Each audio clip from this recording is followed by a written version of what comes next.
dobbiamo fare un tour per Transnistria, che c'è un paese che non esiste. And here we have the bus tickets, and we're gonna get now on the bus to get there. Can you show us the bus, please? Yeah, it's there. How is it called? Microbus, but many call it the Russian way, marshutka. Okay. My name is Danilo, alias Danilo the Traveler. And yes, I have a small YouTube channel about travels and languages. And my passion started when I was a small child because I really liked to see, you know, the world map, and I was very interesting in studying everything about different countries and other geographical stuff like lakes and rivers. For example, I really like the Caspian Sea, the Black Sea, and those very far things. But I didn't have the opportunity of traveling because my family didn't like it. It was a dream for me to travel around the world.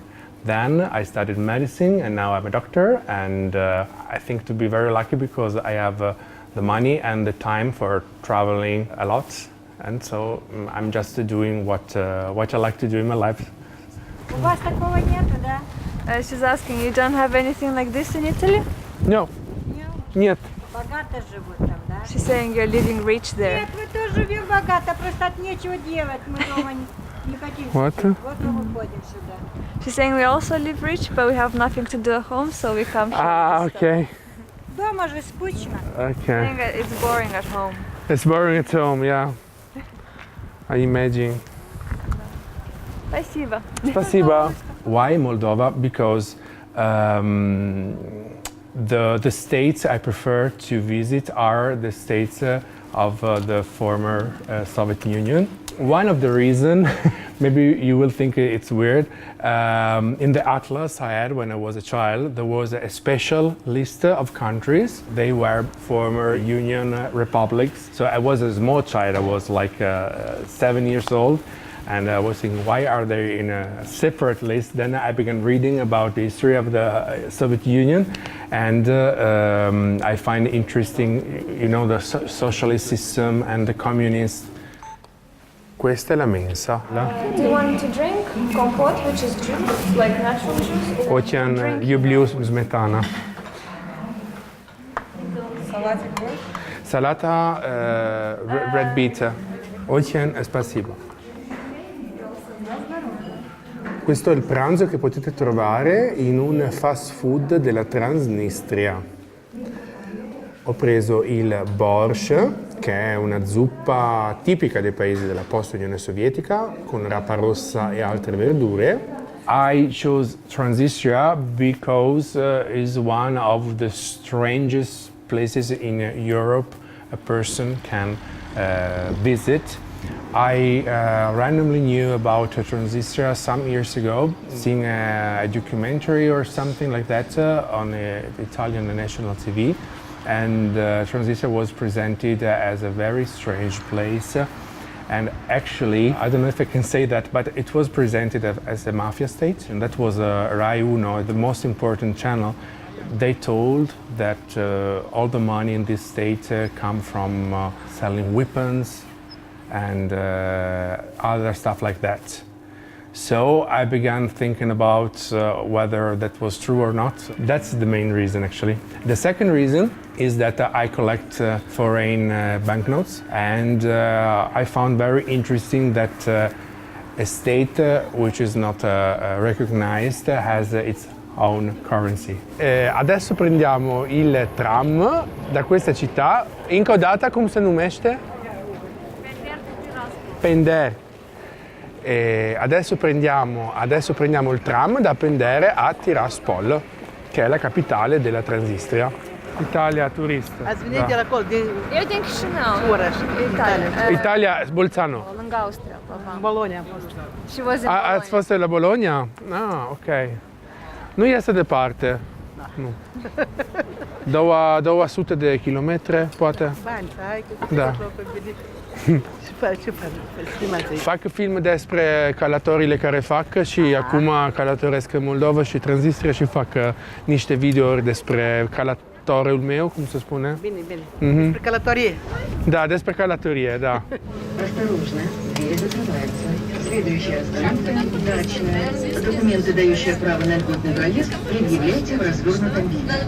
Am americani, englezi, nemți. Am avut recent o fată din Indonezia chiar și în principiu mai mult din Europa, aș spune. Transnistria e cea mai solicitată la moment, pentru că lor le pare o zonă foarte interesantă, auzind și citind pe internet că e o zonă periculoasă în primul rând, dar și care în trecut sovietic.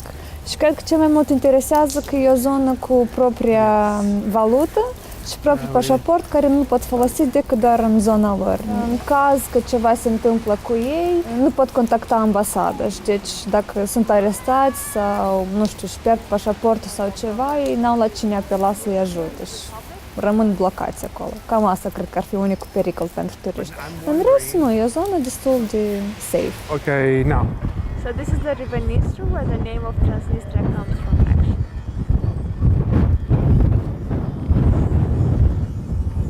I've seen a lot of YouTube videos about Transnistria. The majority of them present Transnistria as a dangerous place.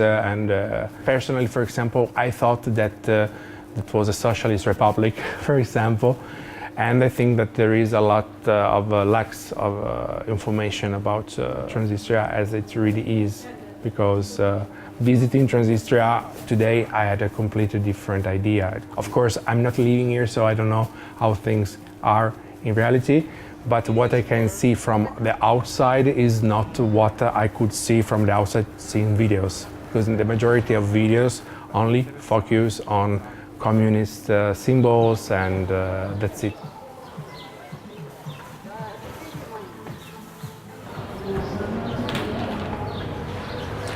Questa è la versione transnistriana del wasabi, da noi si chiama crème, e adesso l'assaggio per voi.